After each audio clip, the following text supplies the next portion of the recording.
Nothing wrong with that. Hello, everyone. Welcome into the first ever episode of the Golden Gopher Hour podcast. My name is Callaghan-Croley of Gophers Nation on 3. I'm joined by my co-host, Tony Liebert of Bring Me the News. Tony, great to have you on as my co-host. Great to know that we started this podcast. Something we, just thought of last week. Something both thinking about individually for quite some time. So I'm glad we're putting it into action. Yeah, I'm happy to be here. I know there's not many options for Gophers fans out there, Yep. and it seems like everyone's starting a podcast. But it's always great to have another avenue to talk about the Gophers. Absolutely. So we are recording this on Monday, the 20th. So we are a couple days removed from the Golden Gophers upset win over Nebraska. Obviously, that was a big win for the Gophers. One that, as we'll talk about, kind of gives this, I don't want to say new life because they were 4-2 coming this season, but coming into this last week, you thought maybe this is a 7-5 team. But after this game, 8-4, maybe 9-3. You can realistically see potentially on the docket, depending on how the next few weeks go. Obviously, consistency will be key here for the Gophers, but we're not going to go too deep into the Nebraska win. But I guess just to go over a little bit, I think we both agree the biggest takeaways here is that the Russian attack finally gets going, and this defense that has been inconsistent at times this year. We've had questions about the secondary. We've had questions about the run defense. It all kind of comes together last week against a really good Nebraska offense, too. Yeah, I mean, this part of their schedule I think was always kind of gonna be what determined how the season was gonna go. The Nebraska game at the start of the year, Friday night, kind of always seemed like it was going to be a big game, and then rivalry game next week against Iowa. And from the Nebraska game perspective, I think the most encouraging thing is in the trenches Yeah. because against Purdue and Rutgers, even though they won those two games, and even Cal to an extent, the fact that they didn't dominate in the trenches in those games, I think, is what raised concerns for anyone who would watch this team. Because you know that Iowa's coming on the schedule, and you know that Nebraska is coming on the schedule, who Mm-hmm. right now doesn't have that good of an offensive or defensive line, but they're at least Iowa tries to be a physical football team. Yeah. So you're not going to win those games unless you out physical either team. And Friday night was the first time I think they've done that all season against an FBS opponent, Yeah. obviously. But I think that's the most encouraging sign because there were a lot of moving parts on both sides of the offense and defensive line before the year. And uh, I guess maybe you have to take it with a grain of salt against Nebraska. Maybe they're just not that good up front, but it looked like it started to click on both ends of the ball. Yeah, I definitely think Nebraska has their issues a little bit in the trenches. If you look at some of the stats coming into that game, there were signs that maybe they're not the most physical team. But at the same time, this was a Minnesota team that faced a improved but still poor Purdue team just 1 week before. Couldn't run the ball, averaged only 1.7 yards per carry, and then they struggled on the defense side of the ball and gave up 6.3 yards per carry and over 250 yards on the ground in that game. So it really felt like, at least from my perspective, uh, there were no signs that the Russian attack was going to explode like it did against Nebraska. But perhaps, after configuring the offensive line over the last few weeks, that's obviously been a major talking point. Uh, Perhaps they finally found something this week against the Cornhuskers that they can, kind of build on top of going forward because you're going to need it against Iowa. You're going to need it against Oregon. I think, and we'll talk big picture in a second. Those are the two games, obviously, that I think are games that the Gophers obviously are going to be underdogs in. They're 8.5 point underdogs to Iowa right now. They'll be considerable underdogs against Oregon in a few weeks. But Michigan State, Northwestern, Wisconsin, those are all teams that Minnesota is much better than, in my opinion, on paper, and teams they should be able to physically be better than in the trenches. So if they can play like this the rest of the season, this is a team that at the least should win 8 games, and uh, maybe they can pull off an upset this week against Iowa. But I absolutely agree that in the trenches, that was the biggest encouraging sign coming out of this game for the Gophers. And I think the secondary deserves a lot of credit too for missing John Nestor and both Aiden Galsby coming in the game. Deontay McMillan was in and out of that game as well. That was a very good Nebraska passing attack that they kept 177 yards. They kept a good Purdue passing attack the week before to, what was it, 203 passing yards. For a secondary that struggled against Cal, Rutgers, and Ohio State, these are back-to-back promising games, especially when you only really have one more truly dangerous passing attack coming up the rest of the season. No, I completely agree with you. I think I mean we just talked about the offensive line. And I guess my biggest question with that was I didn't know if there was an NFL player on this offensive line. That's Right. something the Gophers have had the Mm-hmm. last 3 or 4 years. 3 up 4 years with Daniel Falele, John Michael Schmitz, Yeah. and Ariante Ursary last year. But outside of the offensive line, the secondary is one thing I just haven't been impressed with all year. Yeah. And it was a huge question mark for me heading into the year. John Nestor's one guy who has exceeded expectations that Mm-hmm. I had for him. Yeah. And he's answered one of those cornerback spots, but we saw things, I guess, finally semi-click for Zaquan Bryan, a player who the Gophers obviously like a lot. A talented guy, kind of was starting to put it together on Friday night.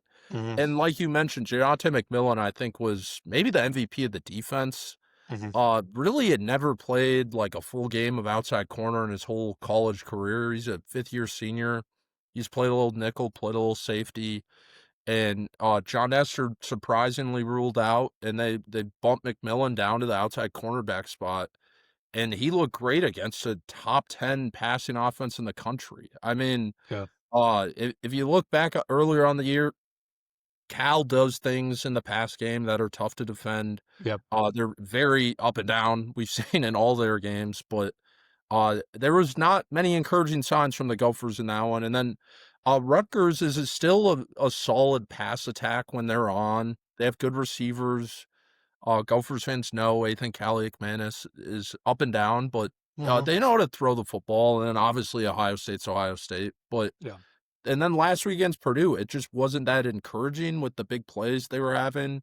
And it on Friday against Nebraska, it was their best performance of the season. I think Deontay McMillan's proven that he deserves a consistent role on this team, and For sure. whichever facet that is, they kind of have like almost three guys who play the same position with Mm-hmm. him, Darius Green, and Aiden Gooseby. Kind of how they can all play a little bit of safety, a little bit of nickel, and they might not be good enough to be starters, but you want them on the field.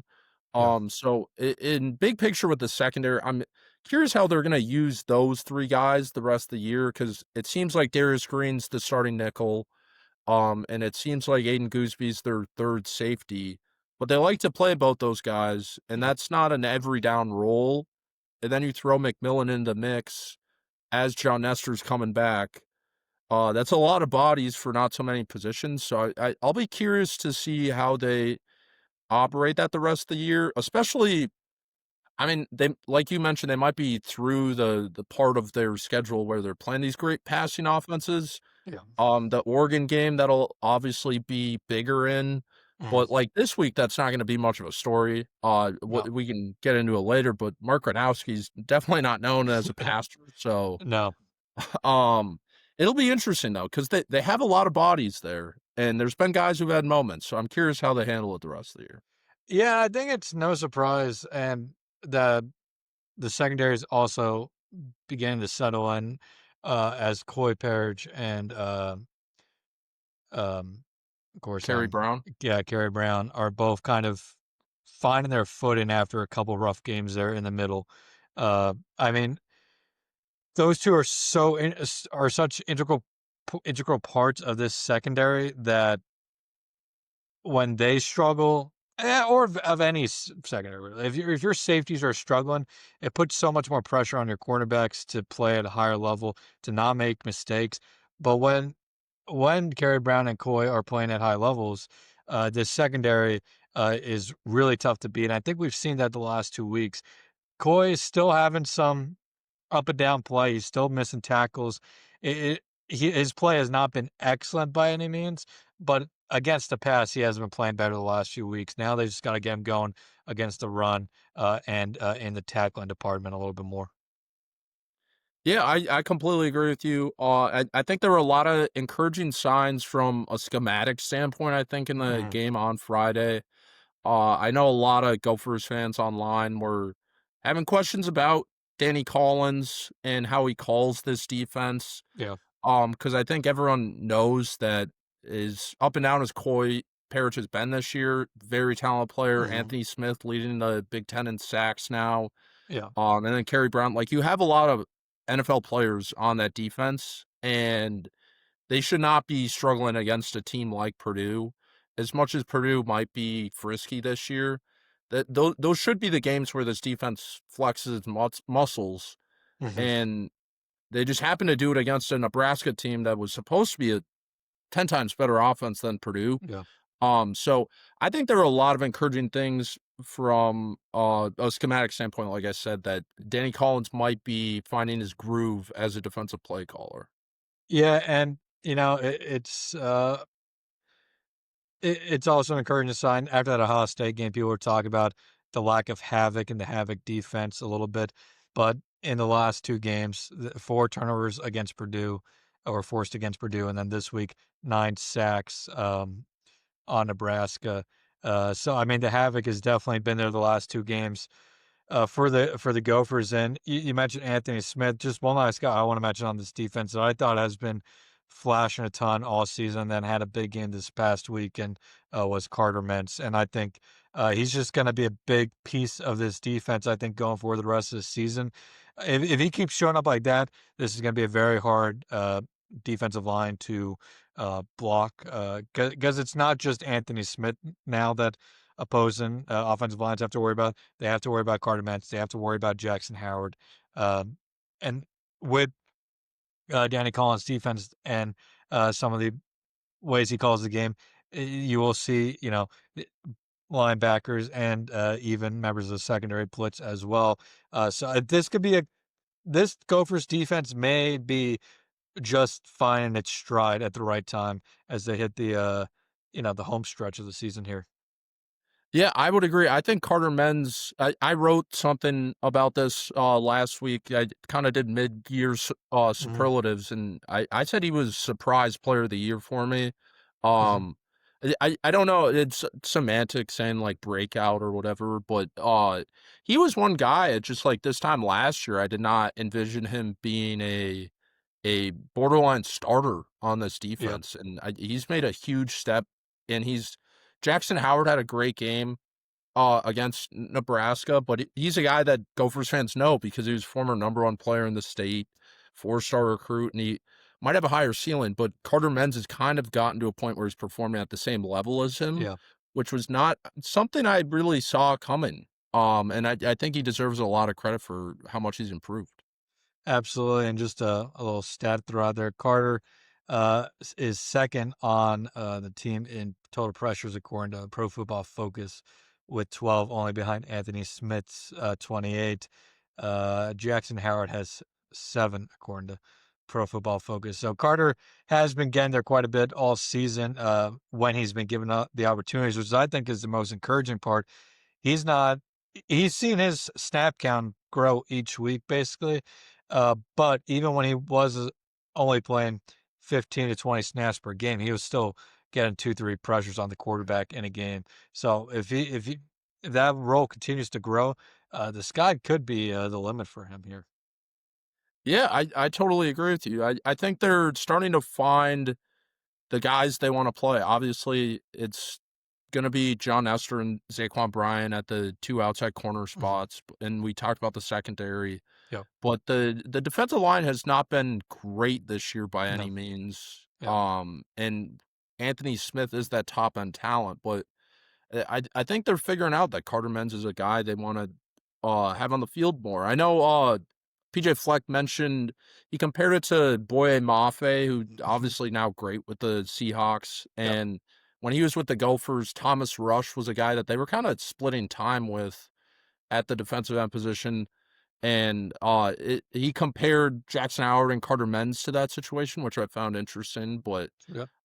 it's this defense seems to be peaking at the right time. You don't want to make too big of a conclusion just from one game, but there are a Sure. lot of encouraging signs. And you're right. We want to take one game at a time. We want to take it one game at a time.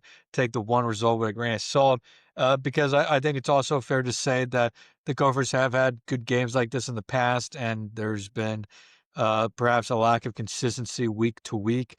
When you think maybe they're turning the corner, and then that's when they drop a game or two that you think that perhaps maybe they should have won handedly if they would have played at the level they did before. So I think that's definitely fair. But let's say this week was a sign of things to come for the Gophers. They're turning the corner defensively. The Russian attack is back.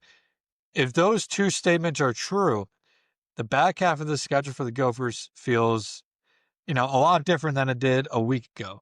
A week ago, you look at most of this back half of the schedule as toss-ups at Iowa versus Michigan State, at Northwestern versus Wisconsin. We know that, we know that what Iowa is. Iowa's a good physical team. They're going to be tough to beat like any year in a rivalry game between these two. Michigan State is heading in the wrong direction. Northwestern has been playing good football, but I still think they're not as good as their record would probably indicate at this point. And then Wisconsin, we all know what's going on in Madison. It's anything but good. And who knows if, their AD came out today, uh, gave Luke Fickell the, you know, encouraging, vote of confidence, which many consider the vote of, the kiss of death. So we'll see what happens with Luke Fickell over the next month. But with, sitting here on October 20th, there's 5 weeks remaining in the season or so. I look at the schedule. There's only 2 games I really feel are, you know, there's only 3 games that I feel are not. See, now I'm butchering it. All right, I'm gonna restart there. I'll I won't do the whole thing again, but all right, 3, 2, 1. You look at the rest of the schedule. I look at the Michigan State game, Northwestern, and Wisconsin games as games that Minnesota probably should be favored in, probably should win those if they play to their capabilities. Iowa's going to be tough. At Oregon's going to be tough. I think they could beat the Hawkeyes this weekend. I think that 8.5 point spread was a little higher than I thought it should have been. Um, I would probably write Oregon in as a loss just because I think that's going to be similar to the Ohio State game, just too many athletes, too much speed for the Gophers to hang around for 4 quarters. I could see it being closer than that Ohio State game. I just don't see the Gophers necessarily winning. But, based off how they played against Nebraska and to a degree played against Purdue, more so defensively. I know the run defense was poor against Purdue, but you take some of the promising signs of the last 2 games, there is definitely an avenue for this team to go 8-4 or 9-3 the rest of the way, depending on what happens this weekend in Iowa City. Yeah, I completely agree with most of what you said. The Iowa game, I think 8.5's far too big of a spread in my opinion.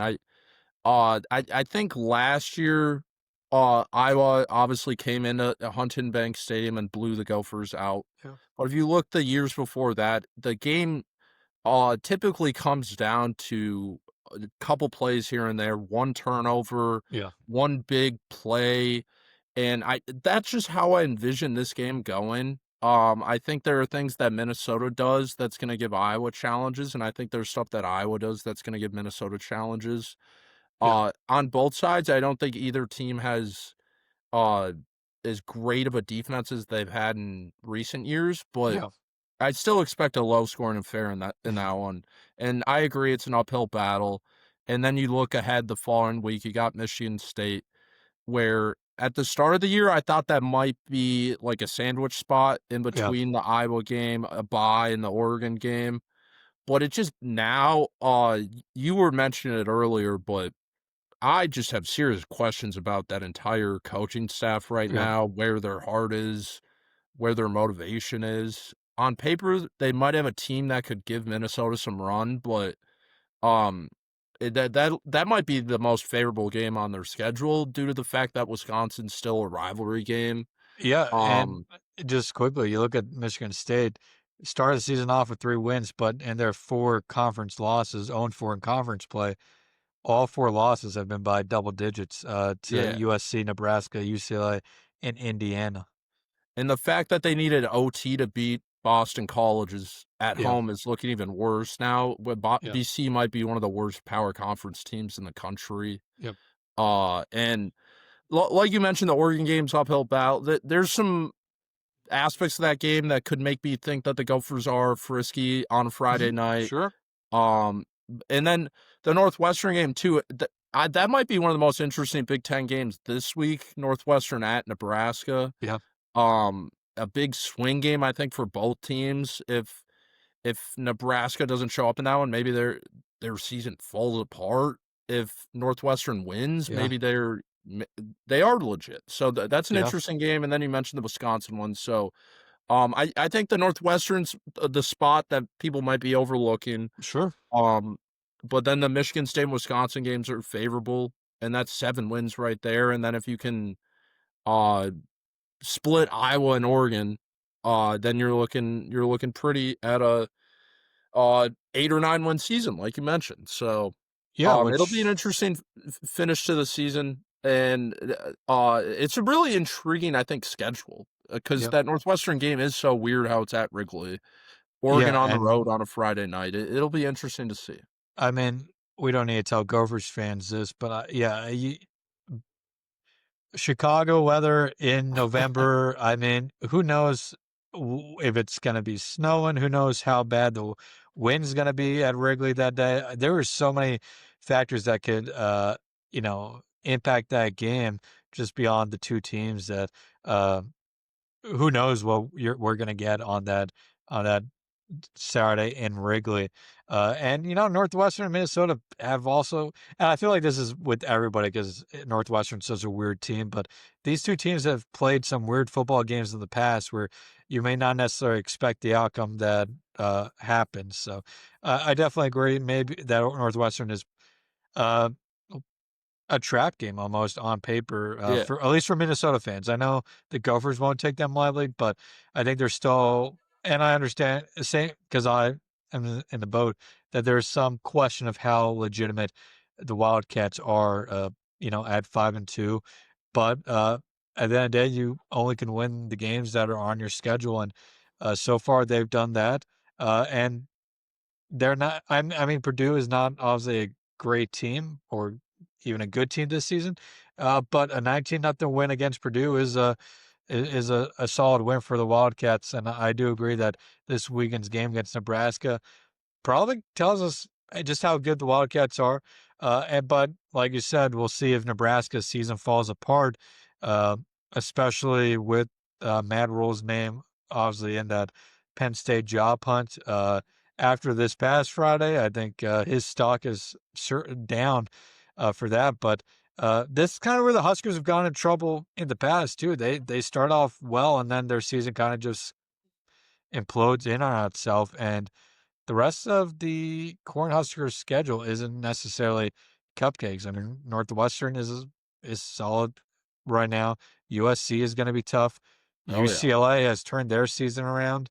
Hmm. Uh, I would say UCLA is maybe the one team in the Big Ten that nobody wants to face right now. Obviously, teams like Ohio State, Indiana, and Oregon would still beat them. But if you're anybody else right now, UCLA can beat anybody probably outside those 3 teams.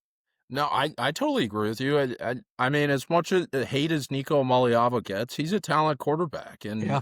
he's throwing to talented players. They're Yeah. not like group of five roster in terms of talent, and they're figuring out how to get the most out of those guys, and they're dangerous right now. And then Nebraska finishes with Penn State. We'll see what the mini lines are at that point. And Iowa, uh, which is always going to be a tough challenge for the Huskers. Uh, Not to go too much on a tangent there, but just going off your points there. But yeah, it is really going to be interesting to see how the rest of the season goes. And I think this weekend's game, if they go into Iowa City, knock off the Hawkeyes and bring back Floyd, I think the expectation at that point is a 9-win season for the Gophers the rest of the way. Um, but yeah, I think Minnesota fans have to be, encouraged that coming out of this Nebraska game that this team could finish the season off quite strong and most likely be at its their best bowl game since that 2019 season. Yeah, I mean, I think that's on the table. I was looking at some of the bowl projections today, and the most common one was the Music City Bowl in Nashville, and I think that's something that any realistic Gophers fan would be thrilled about. Yeah. With a redshirt freshman QB, a new defensive coordinator, and that's what gives you momentum heading into next year. Before the season, I was talking about this 2-year window where they have a window to make serious noise, and if they finish this year strong with 8-4, 9-3, you get into a good bowl game. That gives you a lot of optimism heading into next year. I think we've seen that this program right now has the infrastructure to keep its Mhm. talent in Minnesota with Yeah. retaining Darius Taylor and Coy Parrish last year. I think there's no reason to think they can't continue to do that. So um, it all starts this week at Iowa though, Yep. and it's just a big another inflection point of the season. I personally think they're gonna have a chance to win this game, but it's gonna come down to which team you trust more, and it just Yeah. Iowa might have more NFL players in the trenches, and I think that's what gives them an advantage. Yeah, we'll get to that game in a second, but another one thing we wanted to briefly touch about, and this it comes with if the Gophers do finish the season out strong, 8-4, 9-3, could that I don't I want to start that I don't think I think right now that PJ Fleck will be the head coach of the Gophers in 2026, but if they finish this season strong, that could put his name into these job openings that this upcoming cycle. He's always been a name that, gets maybe is never a headliner in these job searches, maybe outside of UCLA 2 years ago. But he's always, when you look at, whether it's us at On Three or CBS Sports or whoever it may be, he's always in the list somewhere for a couple of these job openings. And yeah, I don't think he's going to get offers from the likes of Florida, Penn State, um, or even maybe like Arkansas or Virginia Tech. Maybe he does, but I think it's that next wave of job openings after whoever's coaches get hired away this offseason or coaching carousel that those schools could be the ones that perhaps then turn their attention to trying to poach PJ Fleck. So, I mean, we don't have to go in depth on this, obviously, but I think with the strong end of the season, that is something that could potentially, uh, we could see his name pop up in this coaching carousel if the Gophers do finish strong.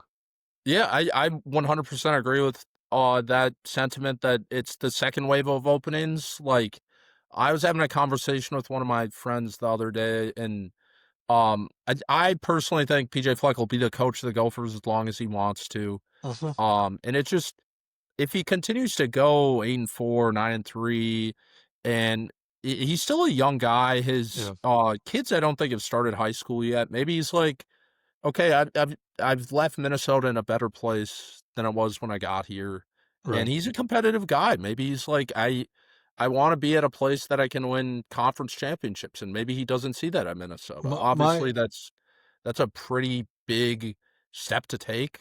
I think any Gopher fans would agree with that. And like, Yeah. let's say Penn State hires, this just totally Yeah. hypothetical.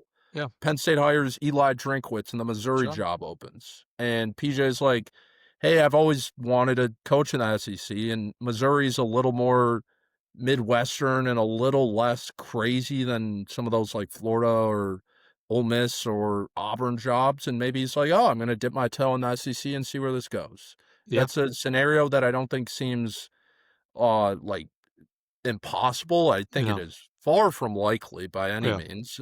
Like you mentioned before, I don't think this is something that's necessarily going to happen, but I No. think it's something that's going to be talked about. Yeah, it's more of I think best way to put it is we both agree that we would bet on him being in Minnesota next season, but if the Gophers do finish strong, his name is absolutely going to pop up somewhere because let's face it, the Gophers, even when the Gophers have finished with lesser records than they could potentially do this season, his name has popped up in these job searches because he is uh, a great head coach who gets more out of less and maximizes the resources he does have, and I think is obviously creates sustainable winning culture, and that's why he's the second longest tenured head coach in the Big Ten right now, only behind Kirk Ferentz. I mean, uh, there's always fans in fan bases that always want more out of their program and their coach, and I fully respect that. But uh, you know what he's done with this program, especially as he said it, and I appreciate that he hasn't been shy about that, especially recently. That when he took over this program, it was not in the healthiest of states, and since he's taken it over, the Golden Gophers, you can't count them out against any opponent any season. They are more often than not going to be a winning team who is competitive each week of the season. Yeah, there'll be games like against Ohio State, but uh, you know, very few teams are going to be able to compete with the talent that Ohio State has assembled. So, I mean, I think PJ Fleck has done a fantastic job in Minnesota. I think he's going to be at Minnesota, like you said, for as long as he wants. But he's definitely a name that is going to get thrown out there if they continue to win this season. And even if it's nothing more than just agent trying to get his client more money, that's a big part of this too. Oh yeah. So. Um, but as my one good friend put it a couple weeks, not even a couple weeks ago, 2 weeks ago, when it comes to college coaches are wired differently than most uh, Oh yeah. football coaches out there. At the end of the day, all these guys want to do is win football games. I know PJ is a lot about the process of it as well, but if PJ Fleck got a good offer to go to a program that had good resources and that he thought could win at a high level, I have no doubt that he, like any coach, would take advantage of that opportunity. But that being said, I think PJ Fleck is going to be the head coach of the Gophers in 2026. And if he does, you brought it up, this 2-year window, I think you're absolutely right. And what I think is making that 2-year window even more exciting is that, and we didn't talk about this in Nebraska, but Drake Lindsay is looking like the real deal every week. And if the Gophers can, you know, return a lot of this talent that they have from this season in the next season, maybe add a few pieces through the transfer portal, this could be a really, really tough team to beat next season if Drake Lindsay continues on this path that he's on. Yeah, I mean, let me throw out another hypothetical. Maybe they end the season kind of like how Illinois did last year, where they got to 8 or 9 wins, and then they got in a bowl game and made a statement in that bowl game against a Yeah, good South Carolina team. And then Illinois kind of became the darling in the offseason that everyone's like, ooh, watch out for Illinois. And I could see that totally being a scenario of how this year ends, I guess, on the high end. sure.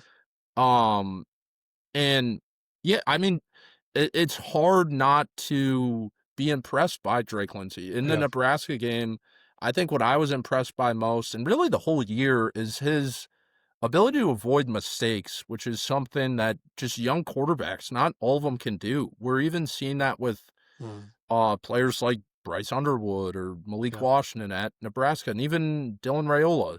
last week. It's just uh Yeah. there becomes a moment where you're like, I'm still like a teenager playing college football, and it becomes too much. And Lindsey really has not had that moment yet. The Ohio State game, it's just hard to judge him on that game, Yeah. but it's not like he looked uncomfortable in a moment No. like that.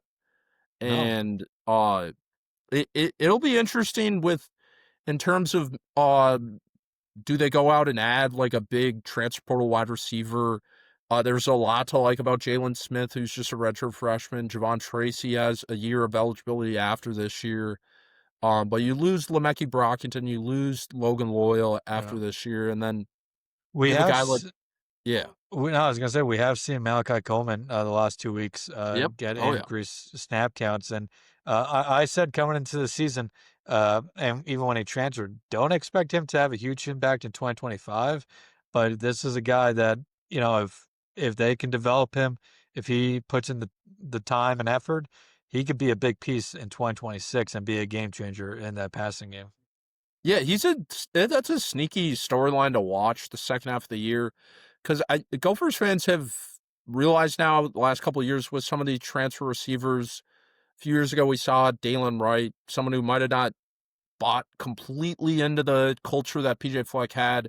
And if Coleman does that, and if he trusts the process, who's still such an incredibly talented and raw athlete and player, and if he trusts PJ Fleck, he could have a huge year next year. Yeah, absolutely. And just on Drake Lindsay, I think if you told any Gopher fan that he'd be on pace for 17 touchdowns and 5 interceptions in his first year as starter, I think every single Gophers fan would have taken that.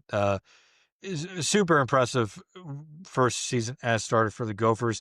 And if he plays like this the rest of the season, um, you talk about PJ's name being in coaching searches. One, Drake is gonna get phone calls this offseason. Oh yeah, He's gonna get phone calls. The Gophers are gonna have to pay Drake this offseason to keep him around. But not even that. If he continues this up the rest of the season in a bowl game, he's gonna be among those hot names when people are talking about the 2027 draft as well. big time. And there's no reason to think that he wants to leave, but Right. the Gophers are going to have to make him a competitive offer. I Right. mean, we see these stories from you guys at On Three, and what in the offseason will say Luke Altmaier was turning down a bunch of SEC offers, or I remember Josh Hoover at TCU. They were saying that you connected him to Tennessee. I could Mhm. see scenarios like that happening with Lindsey. And I have no doubts that Lindsey's fully bought into the Gophers. He loves the staff. He loves Minnesota. But becomes a point where you do have to give him a competitive offer. He might end Right. up leaving money on the table and saying the Gophers gave me a chance and a shot when no one else did. And he seems like a guy who would do that. But that Right. still means the Gophers probably are going to have to pay him more than what he's making right now. Right. And there's no reason to think that the Gophers are not going to try everything they can to do that. We don't obviously have the number, but Coy obviously got paid handsomely Oh, yeah. this offseason. Darius got paid handsomely this offseason. Anthony Smith. So there's no reason to think they won't be competitive. And there's no reason to think Drake is going to try and leave. But he is definitely going to be a name that other teams try to poach. But people thought that Max may have been the one to break the draft streak. Um, did not end up that way, but I think I don't even think I know if Drake continues this level of play, he's 100% going to get drafted. Uh, if he chooses to leave after next season or the season after that, because he's going to be one of the best quarterbacks going in the country going into next season at this point. Yeah, I completely agree with you. Minnesota has one of the worst histories out of power conference programs when it comes to QBs in the NFL. And you could make an argument that Lindsey's having one of the best freshman seasons of any quarterback in Gophers history. I mean, if you go back recently, Adam Weber was good for 4 years and he Mhm. had a good freshman year, but it's really unprecedented stuff now, back to back years, and even in the last 5 years, you throw Tanner Morgan in there. Yep. Minnesota does not have quarterbacks even this good normally, Yeah. so No. Um, it's a lot of encouraging signs for the program overall. All right, we're gonna do a preview pod, I think later this week, a little bit more in depth on this game. But let's talk a little bit about Minnesota, Iowa. Like we talked about, Iowa is an 8.5 point favorite, depending on where you look. Total is at 39 right now. I think I do like the under in this one with these two. Um, but this is a really intriguing, matchup for the Gophers, and you talked about it a little bit earlier with this Iowa team and Mark Gronowski, not somebody who's going to beat the Gophers with his arm, uh, but he is very athletic. He can run um, tremendously when he's healthy.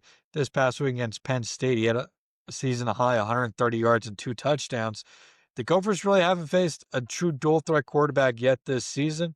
So I think it's going to be very interesting to see how Dan Collins game plans to stop Gronowski this week on the ground. Yeah, I agree. I mean, against Cal, JKS isn't much of a runner. Ethan Right. Calikman is kind of just not very much. Julian Right. Sayin not. But Ryan Brown in Purdue, Yeah. he had some success on the ground. And Mark Gronowski is arguably one of the best rushing quarterbacks in the country. So Yeah. the Gophers will obviously know that and they will Yeah. key on that. But I think what this game's going to come down to is, can they force him to throw and win the turnover battle? Yeah. Can they intercept him once or twice and get an extra possession? Because I don't think there's going to be many in this game. It's going to be a lot of running the football. And I think if they can do that, that's how they can pull off an upset. Yeah. And they're going to need their playmakers to make plays. Yeah. Like in the Purdue game when Coy Parrish had that pick six. Like I think they're gonna need a moment like that in this game if they want to win. And Yeah. I think it kind of begins and ends with making Gronowski throw. Yeah. This is a game that you have to. Uh, I think the winner is ultimately going to be the team that's the best in all three facets of the game. You're going to need your offense to have moments. I don't think either offense is going to look good this week. I think it's going to be ugly, ugly football. Maybe both Russia and Tex have some success because we saw Iowa gave up quite a bit of yardage to Penn State on the ground, a Penn State team that was unable to run the ball well this weekend. Now, Katron Allen's one of the best running backs in the country, but so is Darius Taylor. And that was a Penn State offensive line that was not playing well up until last week. Uh, so a lot of similarities there with the Gophers and Penn State's rushing attacks, which give hope. But like you said, you're going to need the defense to come up with a moment.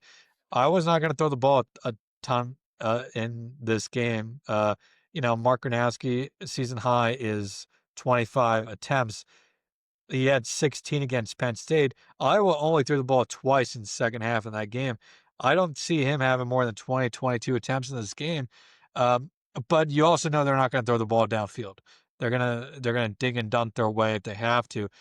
So yeah, I think it's gonna be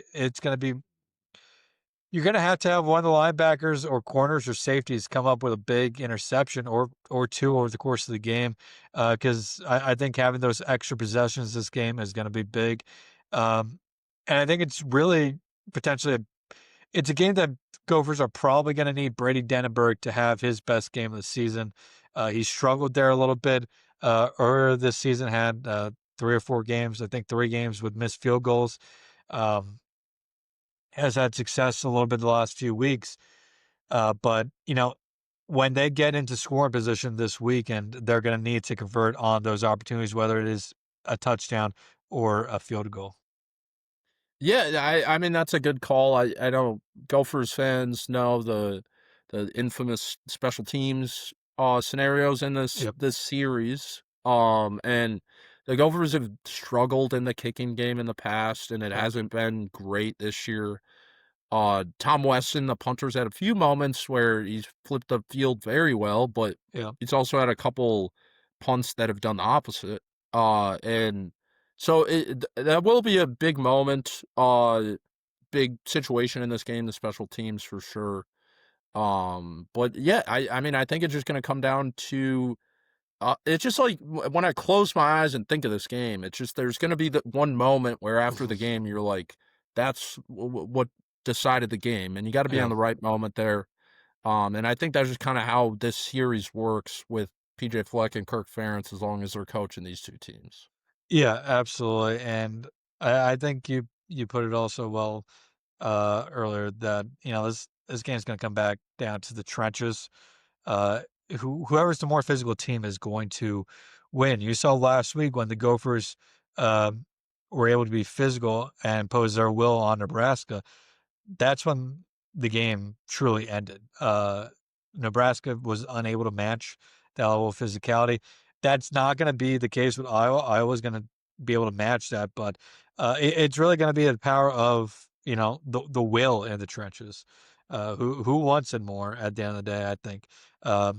And if you're the Gophers, you have to hope that this offensive line combination that you have found success with is able to carry over into next week or into Saturday. Um, but yeah, I think it is definitely going to come down to the trenches. And like you said, forcing Iowa to throw the ball. If you can limit their success on the ground, not just with Garnowski, but with running back Xavier Williams, who's averaging 7 yards a carry this season, and force them into those passing situations. I mean, that was a big reason why they won that game 2 years ago was because Iowa did have to throw the ball a bit, and uh, who was at the point Deacon Hill. Yeah, yeah, that's who it was. Uh, you know, I think Gronowski's a better That's a quarterback. name. Yeah, Gronowski's a better quarterback than him, but this isn't. Gronowski's not a quarterback that's going to light you up either. Uh, well, at least you hope he's not. So I 100% agree with how you are looking at this game. It's gonna be an ugly one. It's gonna be a low scoring one, and I will be shocked if this comes down to a defensive score or special teams score. Which, like you said in the past, special teams has been a big part of this series, and it's probably gonna be a big part of this game on Saturday too. Yeah, I completely agree with everything you're saying. It should be a fun one. All right. Well, we will talk more about this game. We could talk about the key players matchups later on this week. This was already a pretty long episode, which, I'm not upset about. I thought we had a pretty good conversation here. Went over a lot. So I think we'll wrap that up here for this first episode of the Golden Gopher Hour podcast. Once again, my name is Callaghan-Croley. You can find me over at Gophers Nation of On 3. He's Tony Liebert of Bring Me the News. Try to combine the first and last name there. But Tony, I had a great time today. I can't wait for the next episode. I agree. It always feels good to talk Gophers football with someone else that knows what they're talking about. Absolutely. And soon we're going to have Gophers basketball to talk about. Maybe we'll talk about some Gophers hockey along the way as well. So it should be a fun, weeks and episodes to come. But again, until next time, everybody, have a good rest of your week. We'll be back later this week with a preview of Minnesota and Iowa. Until then, have a good one. Stay safe, and we'll talk to you guys soon.